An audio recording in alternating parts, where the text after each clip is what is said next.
मैं पहली बार सदन का सदस्य चुनकर आया हूं और मुझे जिस प्रकार से पहली बार महामहिम राज्यपाल महोदय का अभिभाषण पढ़कर इस पर अपने विचार रखने का मौका दिया गया, मैं समझता हूं कि यह क्षण मेरे लिए बहुत ही गौरवशाली है।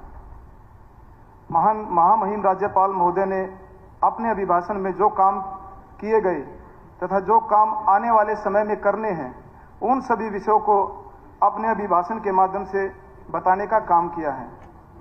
माननीय अध्यक्ष महोदय जी, भारतीय जनता पार्टी की सरकार की हमेशा से यही सोच रही है कि किस प्रकार से समाज के अंतिम पंक्ति में बैठे हुए व्यक्ति को सरकार की विभिन्न योजनाओं का लाभ हम कैसे प्रदान कर सकते हैं। इसके लिए मैं बारंबार धन्यवाद करता हूं और हमारे हलके की 2-3 मुख्य समस्याएं हैं, उनके लिए मैं जरूर आपसे निवेदन करना चाहूंगा कि खरखोदा में एक तो पानी की निकासी की व्यवस्था आज तक नहीं हो पाई है और एक सीवरेज सिस्टम चौपट है और पेयजल की व्यवस्था का हल कराना भी हमारी प्राथमिकता में है।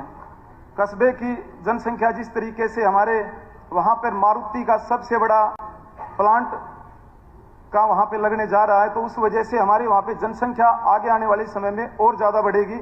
उसके लिए भी हमें अभी से तैयारी करनी पड़ेगी। जैसे खरखोदा के हर चौक पर हम ट्रैफिक सिग्नल की व्यवस्था हम कैसे कर सकते हैं। और हमारे एक लंबे समय से एक मांग है कन्या कॉलेज की, हमारे वहां पर उस कन्या कॉलेज को प्राइवेट से बदलकर उसको सरकारी मान्यता हम कैसे दे सकते हैं, इसलिए मैं आपसे निवेदन करता हूं। और एक हमारा रोड है खरखोदा से औचंदी बॉर्डर तक, उसका नवीनीकरण का भी काम है और उसको चौड़ा करने का भी काम है।